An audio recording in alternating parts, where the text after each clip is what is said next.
A very good morning. My name is David Batsoffen, and I host a travel blog called Travel and Things. At the moment, I'm doing a series called In Conversation With. And this morning, I'm in conversation with probably one of the most famous travel writers in South Africa, and a woman who certainly helped my career when we began. And that's none other than Kate Turkington. Kate, how are you? I'm excellent, and a very good morning to you and to fellow people who are incarcerated or in lockdown and whatever. And it's the most beautiful, beautiful high felt morning in Johannesburg. Cape Town's got the mountains, it's got the wine, but it hasn't got the winter high felt weather. It's absolutely glorious. Could you imagine if Cape Town had our winter weather? We'd never hear the end of it, Kate. Never. No. Mountain, sea, winter weather. What more? Nobody would go anywhere. Exactly. Exactly. Kate, how are you dealing with lockdown? I'm pretty good. I'm very disciplined. I have, first of all, I'm incredibly lucky. I live in Johannesburg. I have 4 grown-up children, all of whom live in Johannesburg.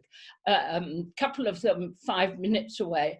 But my youngest daughter has 2 children with autoimmune problems. So she is in strict lockdown. They haven't been out of the house for months because it could be really, really serious. So in order for me to see them and in order for them to have a refuge where they can actually come to my house, I have maintained a strict discipline too.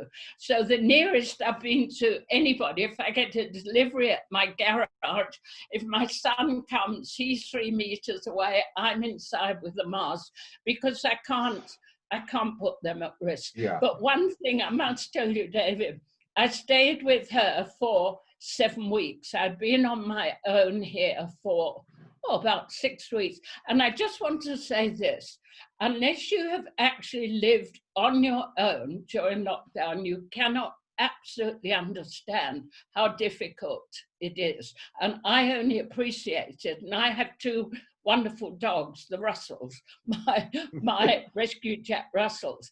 But until I went to live with a family, I didn't realize just how difficult living on your own can be. But I went to a house with 3 teenagers, an office where my daughter's company are working. So there were 3 teenagers all online at different schools.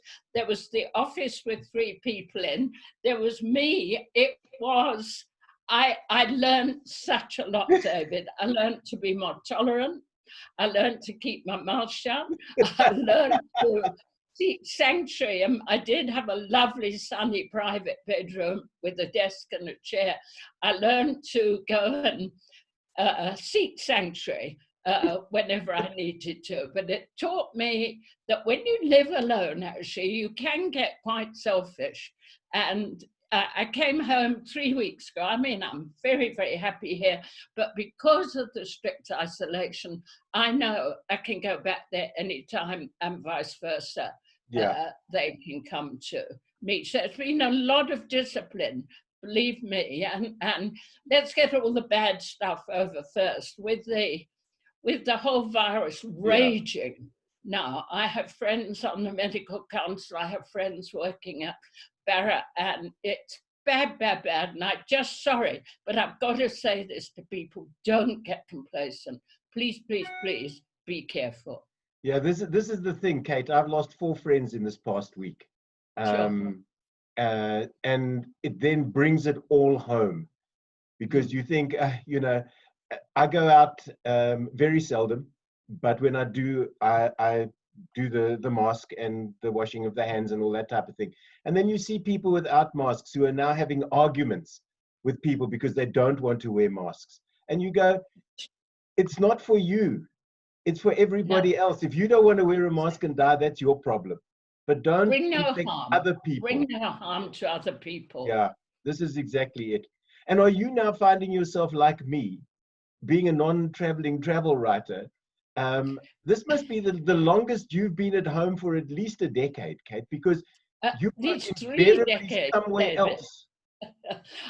My last trip was to Pilanesberg in February. And since then, we had a day out. We found a lovely fishing place with no people. You had to get a permit to go in there. We had one day out there. Otherwise, I've been confined here, but I've been writing blogs for Flow Travel, and I'm write you something for your blog too. And I don't know, I used to say, David, in such a superior way, I don't know what people do who don't work. What do they do all day? No, my days flash by. And every morning I make a list of stuff to do and never get through it. But I've had a fair bit of writing to do. I've got some online media training coming up, and I've got chores to do apart from housework, chores to do, like getting all my photographs off CDs and onto the cloud or into Google Photos, because we have an IT genius in the family, one of the husbands, and he said, you know, CDs, the technology is Thing of the actually past. going to go so quickly. So anybody who has got photos on CDs, get them off as quickly as possible. I don't want to lose those memories. This is the thing, but then we stick them on hard drives or into the cloud. Pardon me, we forget all about them. I've found I've been utilizing this time to do a very similar thing, Kate, going through old hard drives, looking at images, and I've gone, oh, so that's how I put them away. Because I'm like, I think a lot of photographers, unless you are incredibly disciplined when you store your photographs, it only takes one trip where you've left the word aardvark out of a heading, and then you go, I know I had aardvark pictures, but where are they? Then you've got to try and remember the day. Or and I've got to come in here. I'm so jealous, envious of you. You saw, I still, after all these decades of going to the bush hundreds of times, I still haven't seen an aardvark, and I still haven't seen a pangolin, and I saw on Facebook you saw both. It's something to look forward to, though. I suppose so. Let me just rub it in a little bit, Kate. I've waited 53 years for the pangolin, and that happened in November last year, while we were still footloose and fancy free, and we could actually go out. And when it was called in, we were quite a distance away. That always happens. You know, you'll get an unusual sighting, and you say to the ranger, "How far are we?" And they always go, "No, we're too far." So when we, and both the field guide and I, didn't hear pangolin when it was called in, we thought that the guy had said penguin, and we so both. And he had a G&T. Yeah, and we thought, Nerissa and I thought, a penguin in Klaseri, that's going to make the record books. And then he said pangolin, and when we got there, there were other people there. But she very kindly said to me, look, I know this was on your list. It took me 53 years to find that pangolin. Yeah. And she said, you stay with the tracker. They've called in buffalo, and we've got American guests on the vehicle. I know you've seen buffalo. You stay with the pangolin. And I stayed there for an hour and a half. Oh. And people came and went, and people who sort of went, oh, yes, and then moved on. And you sort of go, you have no idea, people, what you've just seen. And then it was the same with the aardvark, because I was given permission to go up to a reserve 2 weeks ago to do some research for copy that I'm writing for them. Yeah. So we spent a week in a lockdown game reserve, basically. Yeah. It was sort of post-apocalyptic experience. But we went out on the first afternoon, and we were trundling along, and we'd found an aardvark burrow, and we thought nothing of it. And then all of a sudden, there was this thing on the side of the road. I thought it was a warthog, because from behind, they don't look dissimilar. And I wasn't expecting to find, pardon me, an aardvark at 4 o'clock in the afternoon. But lo and behold, there it was, snuffling along. And we spent about 20 minutes with it. Pardon me. And then Was it wearing a mask? well, the pangolin. I mean, the aardvark. No, we were. I think he'd left his mask at home. And then 2 days later, we found the same animal at 11 o'clock in the morning. Also, just snuffling along. And you sort of go tick, tick. And now the top of my bucket list is empty. Because I thought next in line would have been an aardwolf. And then I looked up some images of mine, and I found both bat-eared fox and aardwolf in the same image from Grahamstown. So Yeah, at the moment, I'm looking for a top of the top 10. In the old days, when we used to be able to go down to the festival, when we drove back from what was then Grahamstown, up and back through, where is, I can't remember the names of the Eastern Cape little towns, but early in the morning, one would see aardwolf, often as roadkill on those roads.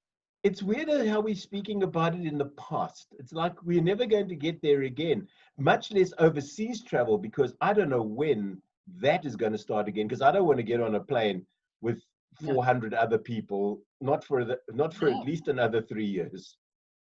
It's quite interesting. I have 9 grandchildren, all of whom also are based in Johannesburg, except 2 of them at the moment who are teaching in Vietnam. Right. One's teaching maths and science, and the other's teaching English and maths.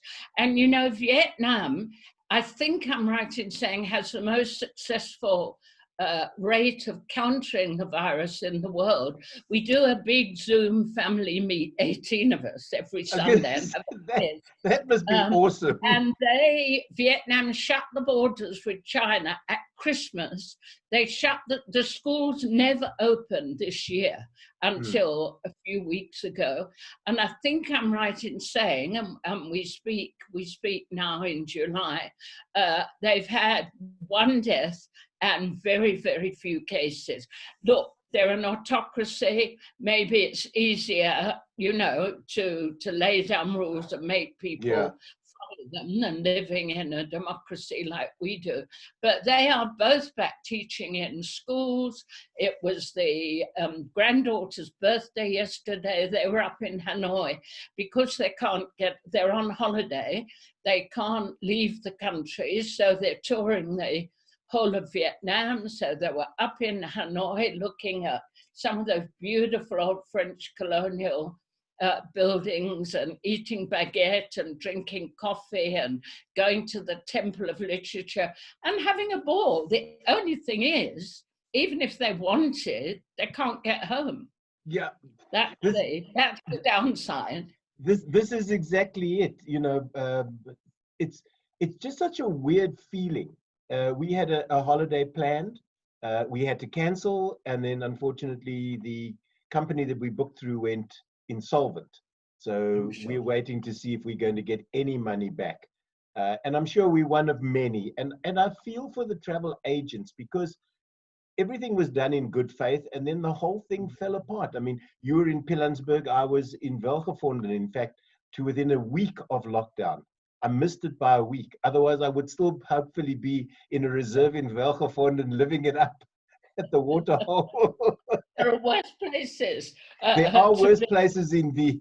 Okay, so segueing from that, where would be, with the exclusion of sort of home, where would be for you your best and worst place to be in lockdown, Kate?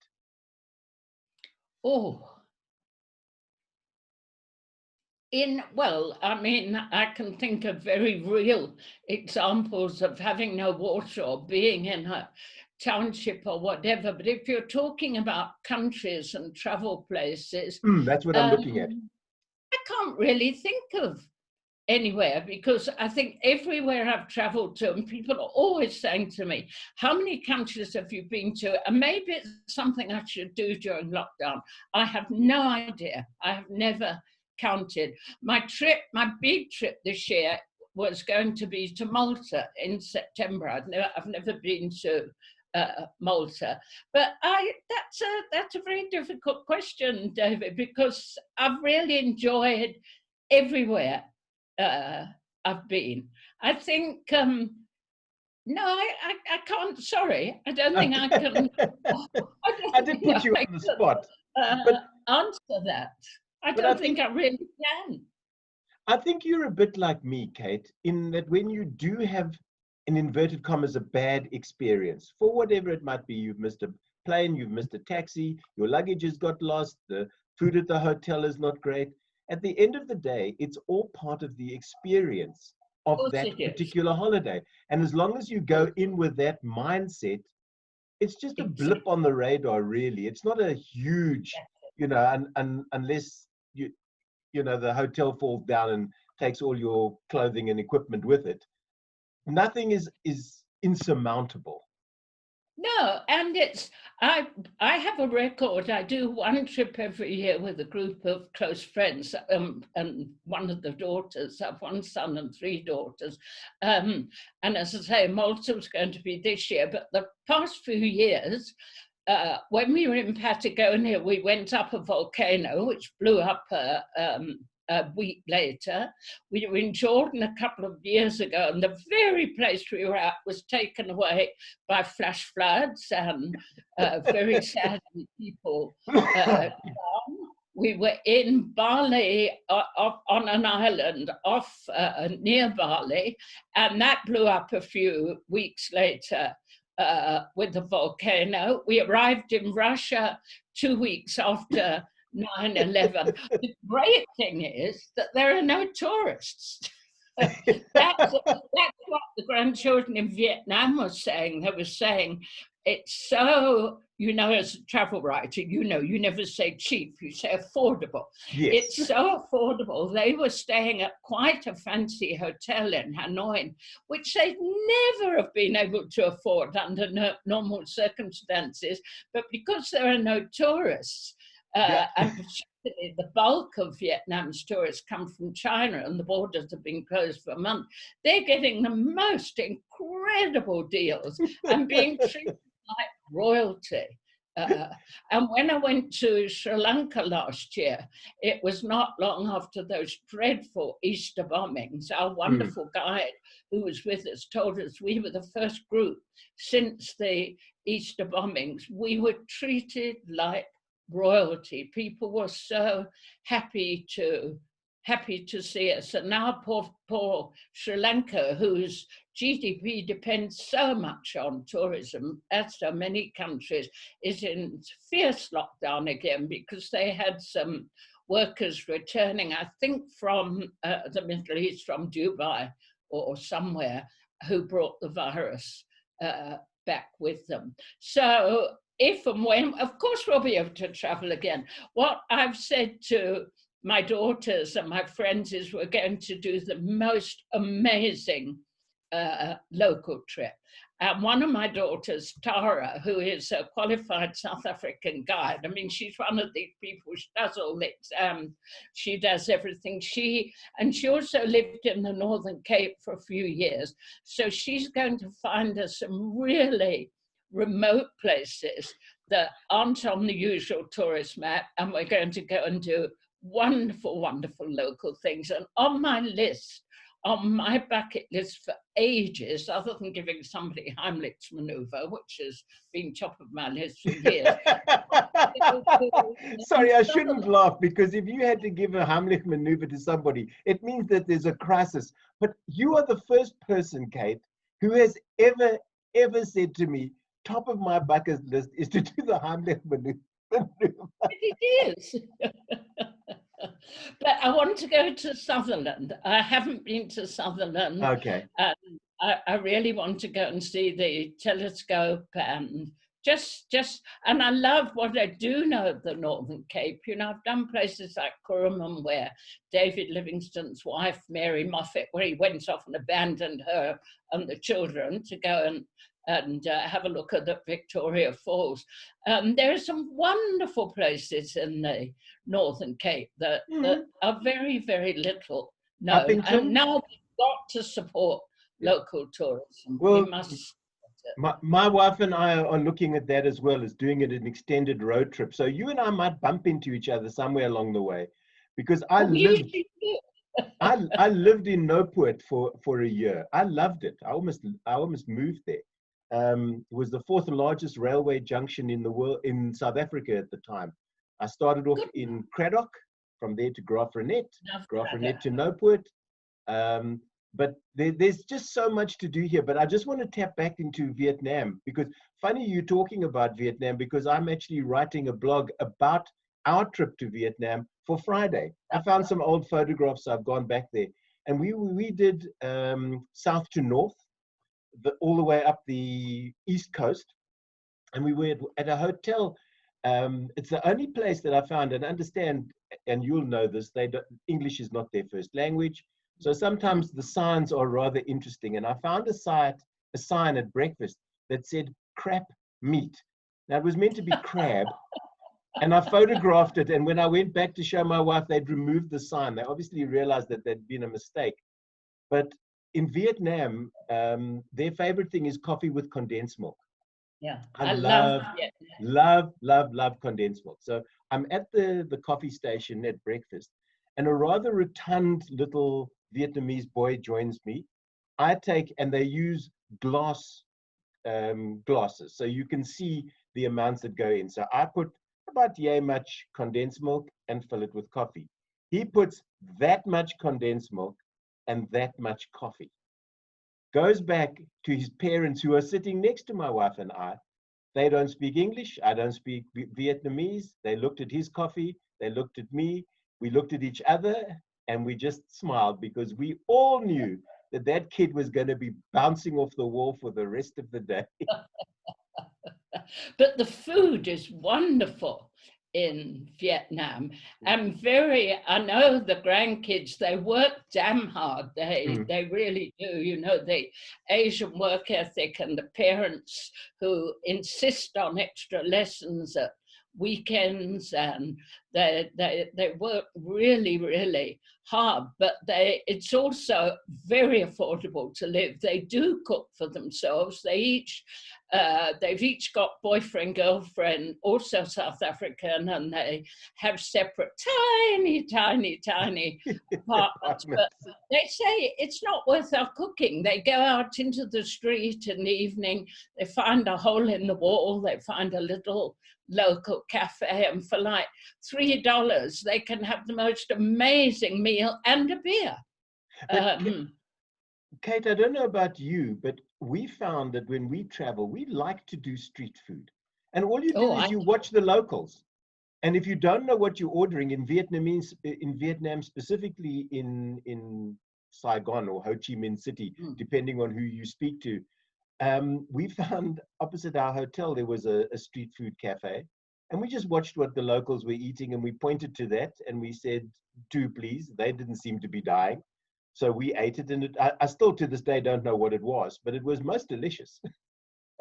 I think the rule is, if it's hot and cooking, it's okay. Don't eat cold street food. Yeah. I once had cold street food at a big market in Bangkok, I think, and got that dreadful tummy thing, can't remember what it, Gardia, which is, touch wood, the only ailment I've ever got traveling. So if it's hot and it's cooking, that's okay. So where are you planning to go?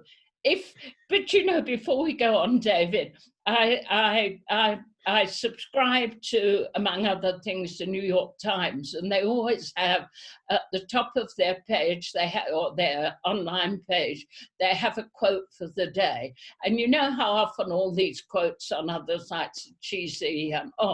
This was the best one I've seen for ages. I can't remember who said it, but it's this: the future is not what it used to be. Yeah. That sounds like Michael J. Fox or one of those guys from Back to the Future. But isn't that absolutely true and wonderful? The future is not what it used to be. I was saying to one of the grandsons, who was 19 on Sunday, it's his first year at UCT, and he had 1 month in Cape Town, and now he's been at home in Johannesburg. online. I mean, the online learning is fantastic. It's very tough on teachers and it's quite tough on kids. And I was saying to him, you know what, Nicholas, you're going to have your first year next year and you're not going to be alone. You're going to be in the same boat as thousands of other young people. So you've got it all in front of you. But Yeah. I think that's it's a shame to miss that first year. But on the other hand, they'll repeat it. Well, this is it. I don't think next year is going to be 2021, Kate. I think it's going to be 2020.2. You know, to computer terminology. That's all. It's just going to be a repeat of 2020. I agree with you. I agree with you totally. And I you know, a couple of my friends who are in total isolation, one who lives in Cape Town, she's got family up here and family in Wilderness, but she's a retired doctor and she's super careful. But it is really, really tough because you cannot think in terms of next month, Christmas or whatever. You have just got to live for the day. And you know, the irony is, David, you know, we've talked so often, my philosophy has always been, it's a Buddhist philosophy, and I'm not in anything, you know that. The past is gone, you learn from it, but it's gone. The future never comes. So seize the day, carpe diem. I am so fed up with seizing the you know what day. I have carped the hell out of the diem for the last 102 days, Kate. I'm gutful, as they say in South Africa. But you know, the interesting thing is, well, I'm hoping that the problem, let me rephrase, let me start again. This is what happens when I'm thinking one thing and trying to say another. The problem, I think, is for the local travel industry, and let's leave outside of our borders for now, is they have no idea who, what, when, why, or where. Is business, can you say that business travel is leisure travel? You and I are both travel writers. That is therefore our business. So we should be allowed to cross borders to do. I know that one of your favorite places, and certainly Tara's favorite places, is Mosetla Bush Camp. I interviewed Caroline Lucas last week, and she was saying they're hoping to open in August, I think. But the problem then comes is they can't open without bookings. And people are reticent to book at the moment because they don't know if borders will be open.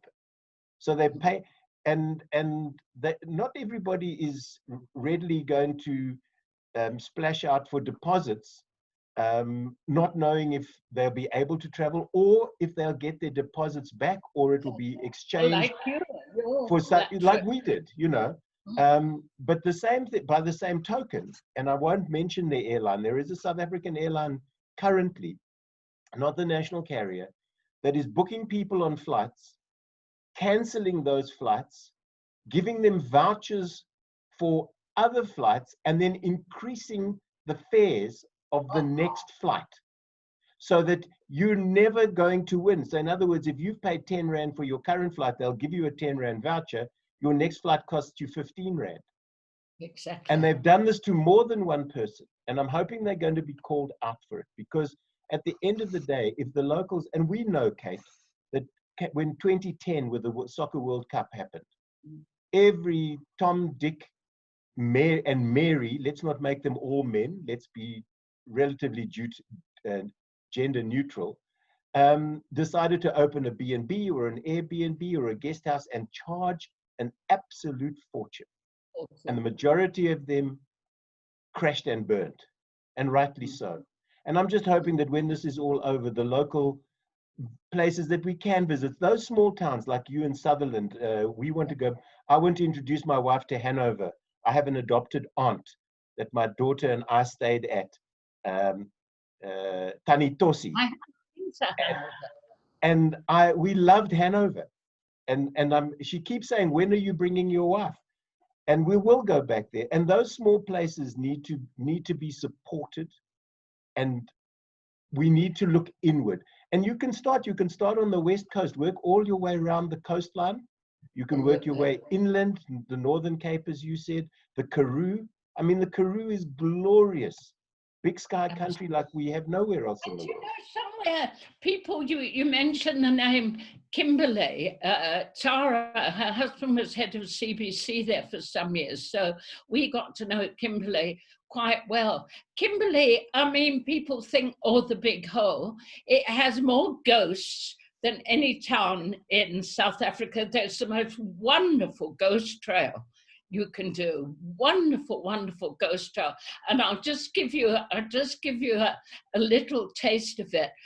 Just outside Kimberley is the battlefield of Machersfontein during the South African Anglo-Boer War.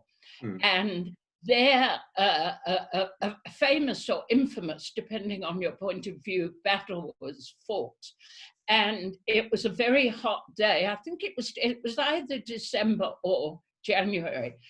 And the Boers were incredibly clever. It was a flat plain, and there was a hill I'm making it very simple. There was a hill at the end of the flat plain, and the Afrikaans, the Boer commando, got a few people running up and down the hill, and they wrapped a few logs in what the Victorian equivalent was of foil, so it looked as if there were cannons and guns on the hill. Meanwhile, they had dug trenches at the base of the hill, and the flower of the Scots regiments in their kilts with their bagpipes playing came marching over that field in broad daylight in the hot Kimberley sun. And the Boer commandos had, as I'm sure you know, the Mauser rifle, which has a very flat trajectory.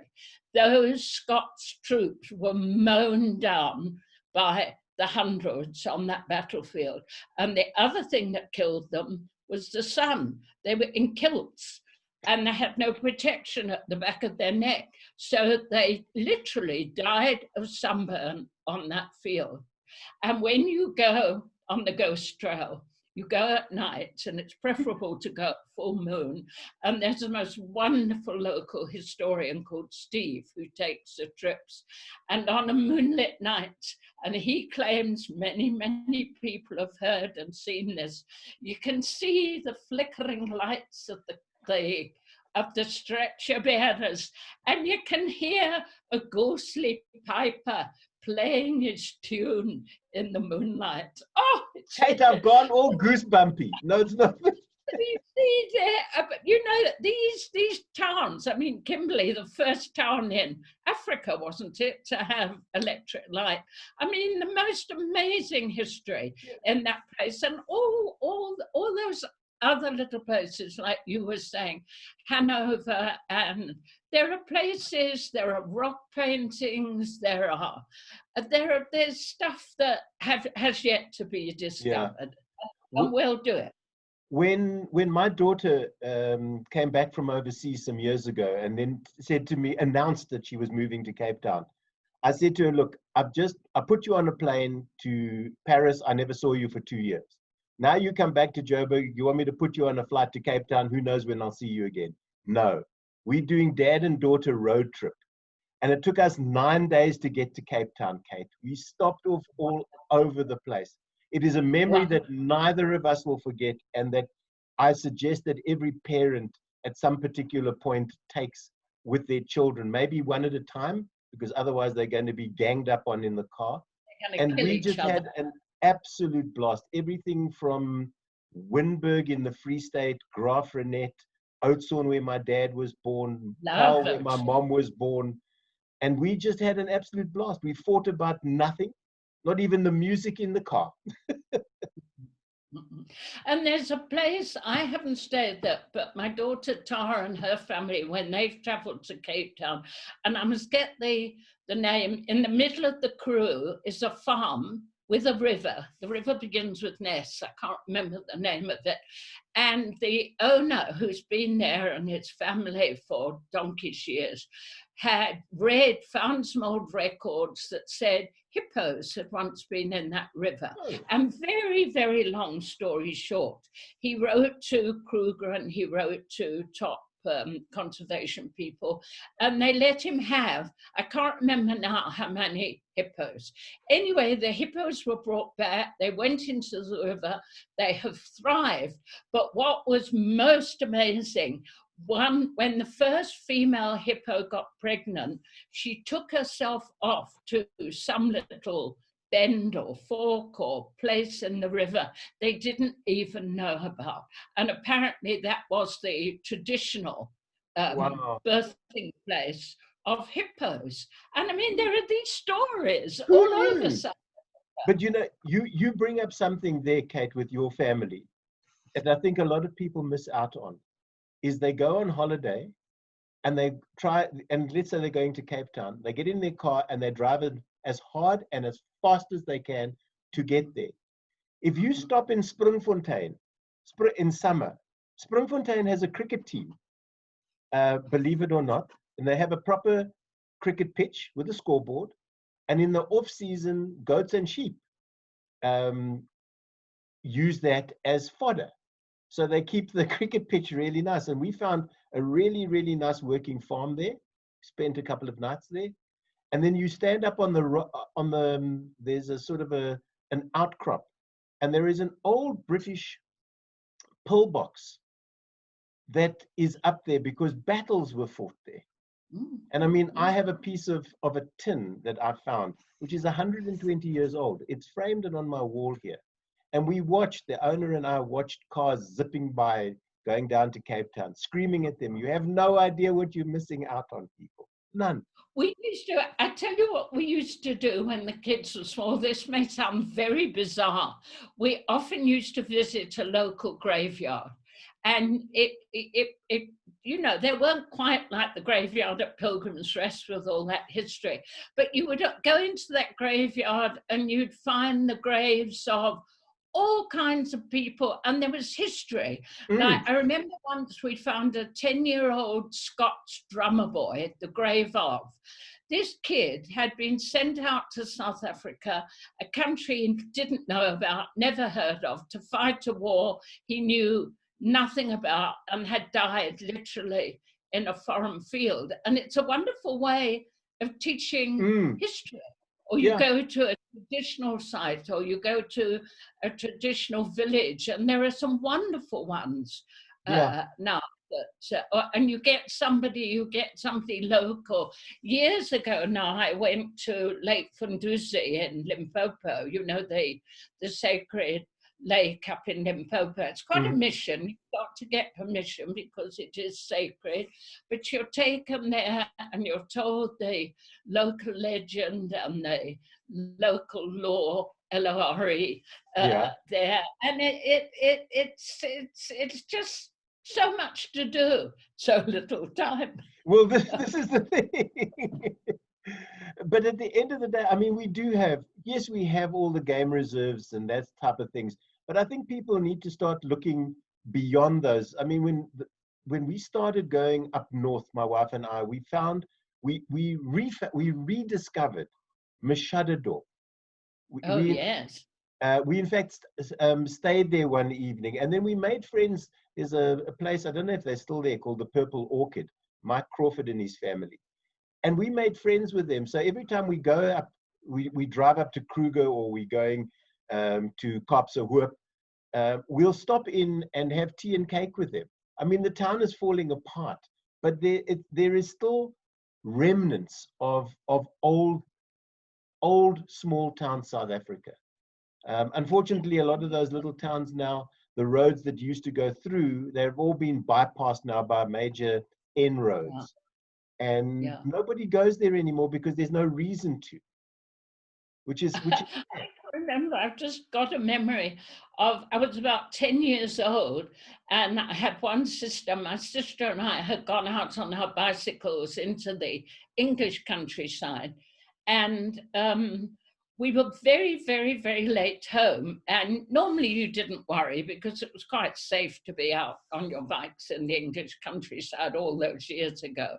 And when we got back, our mother said, "Where have you been?" And we said, "Well, we've been in a graveyard looking for a suitable inscription for your grave." laughter. And I have never forgotten the one we chose. I mean, real Facebook cheesy stuff.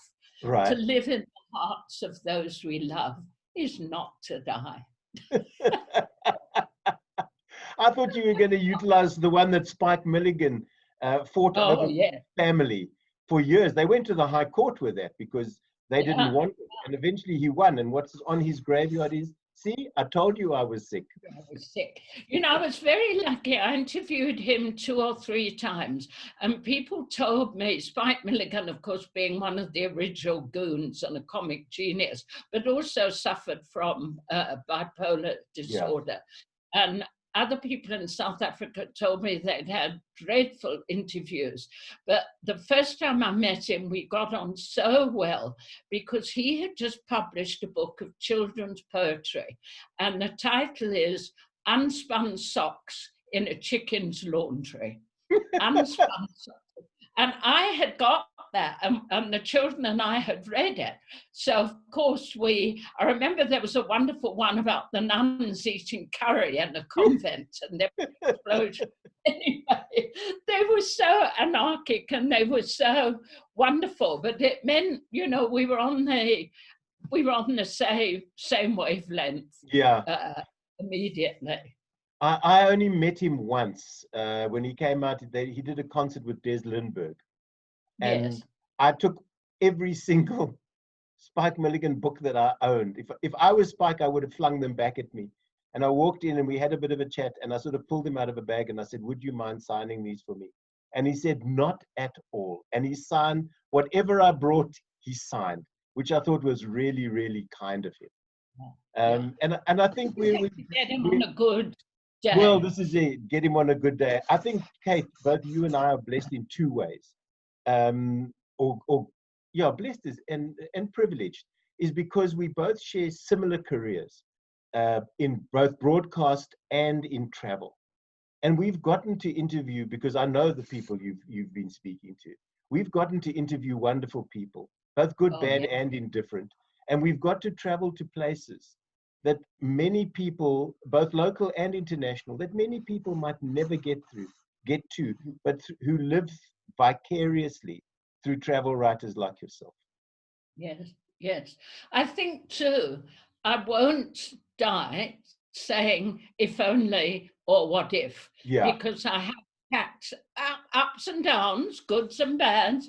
My mother used to say darkly, because she used to say a lot of things darkly. You never know what goes on behind people's front doors. So everybody has a story. There's no such thing as this perfect functional family where everybody does everything right. I don't subscribe to that. Everybody's got a story, but make the most. And I think Tara and her family, Tara and Mike and some of her friends went to Vietnam in March when it was just on the cusp of everything. They went to Vietnam, they went into Thailand. Had they waited 2-3 days later, they wouldn't have done it. So as I say, and it is Facebook Facebook cheesy.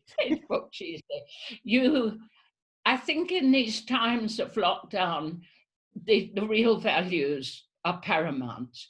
What is most important? Your family, your friend, your memories, your experiences, not what do you own or what sort of car you drive. No. I think in some ways that the lockdown has brought out the best in so many people.